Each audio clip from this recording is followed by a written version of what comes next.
আমরা বিভিন্ন সময় লক্ষ্য করেছি যে হসপিটালে কোনো রুগী মারা গেলে অনেক সময় রুগীর অ্যাটেন্ডেন্টরা বা আত্মীয়স্বজনরা হসপিটালের উপরে চড়াও হন।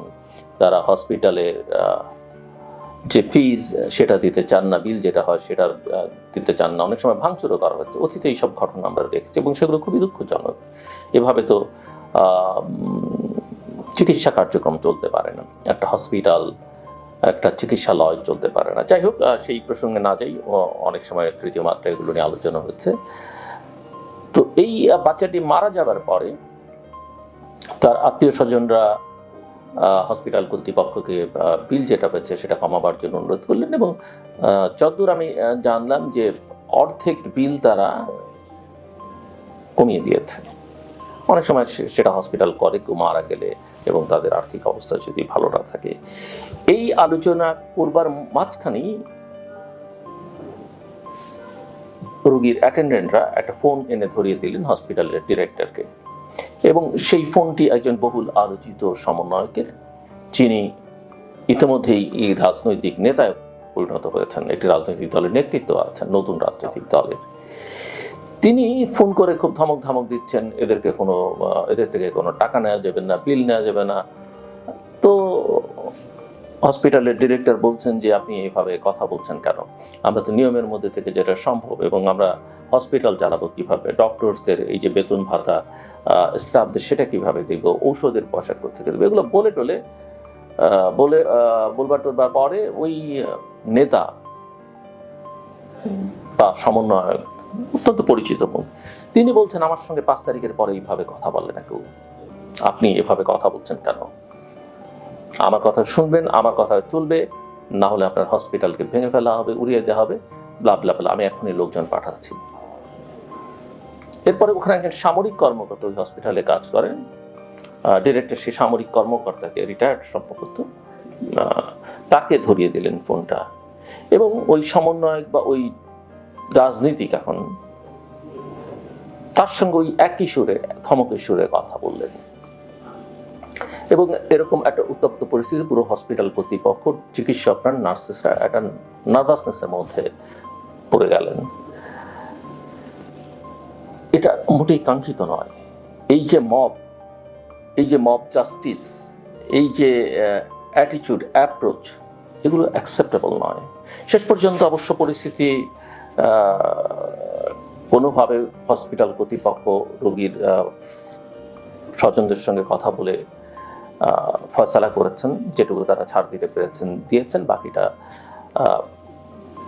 তার পরিবার সেই বিলটা পে করেছে। কিন্তু এর মাঝখানে যে ঘটনাটি ঘটলো, আমি যতদূর শুনেছি যে হসপিটাল কর্তৃপক্ষ বিভিন্ন সংবাদ মাধ্যমের সঙ্গে যোগাযোগ করেছেন, যদিও আমরা জানি আমাদের সংবাদ মাধ্যমগুলো এখন তো আসলে ওই নেতাদের, ওই সমন্বয়কদের, ওই অ্যাডভাইজারদের, ওই রাজনৈতিক দলকে প্রমোট করবার কাজেই ব্যস্ত।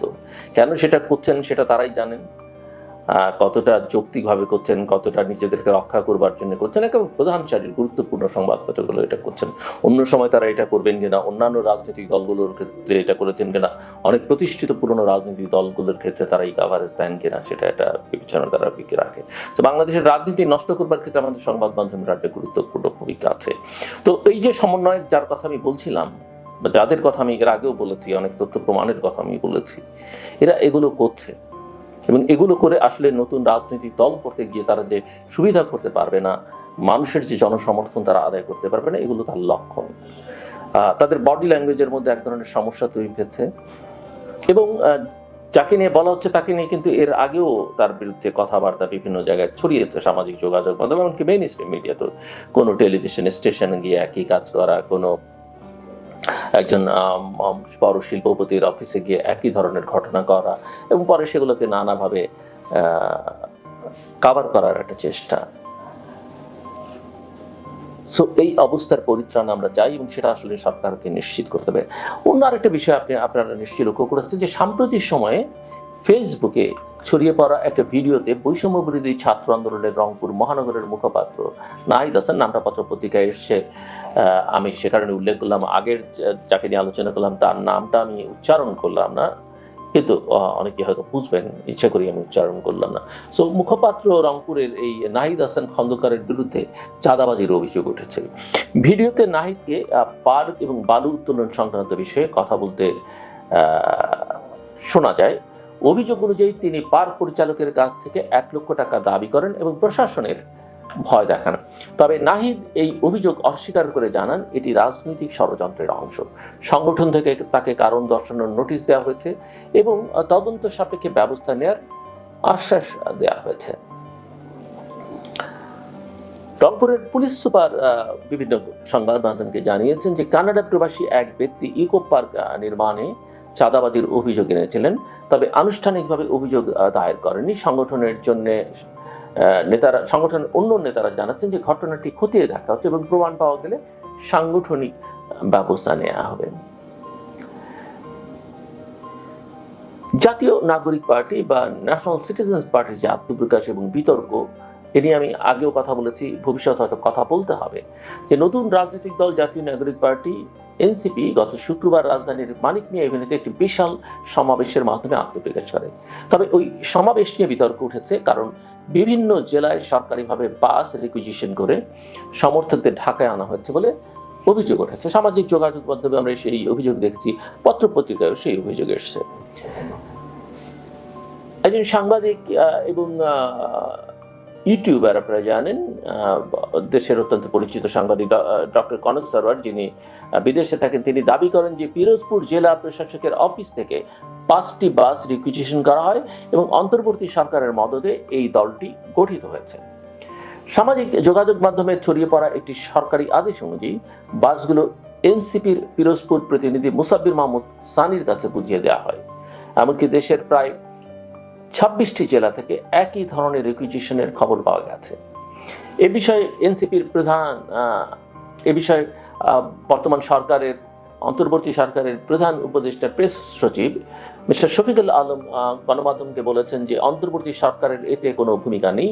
তিনি জানান, পিরোজপুরের জেলা প্রশাসন বৈষম্য বিরোধী ছাত্র আন্দোলন ও নাগরিক কমিটির অনুরোধে আহত ও নিহত পরিবারের সদস্যদের জন্য বাস রিকুইজিশন করতে সহায়তা করেছিল, তবে খরচের দায়িত্ব নেয়নি। এটা হচ্ছে অন্তর্বর্তীকালীন সরকারের ব্যাখ্যা।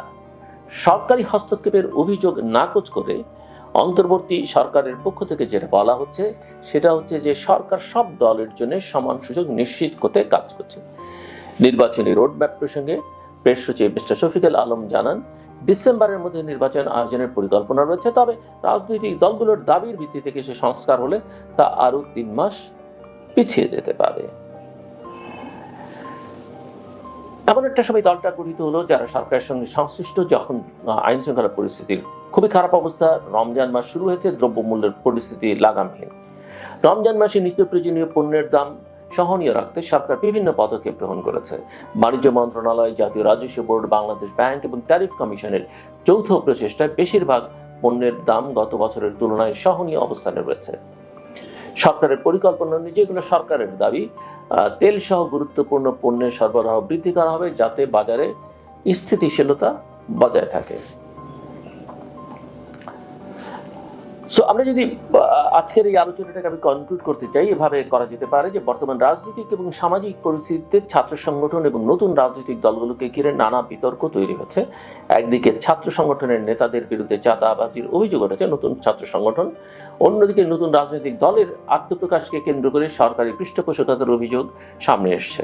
তবে সরকার এ ধরনের অভিযোগ নাকচ করে লেভেল প্লেইং ফিল্ড নিশ্চিত করবার প্রতিশ্রুতি দিয়েছে। একই সঙ্গে রমজানের দ্রব্যমূল্য সহনীয় রাখতে বিভিন্ন পদক্ষেপ নেওয়ার আশ্বাস দেওয়া হয়েছে। আইন শৃঙ্খলা পরিস্থিতি নিয়ন্ত্রণে আনতে মধ্যরাতে স্বরাষ্ট্র উপদেষ্টাকে সংবাদ সম্মেলন করতে হচ্ছে।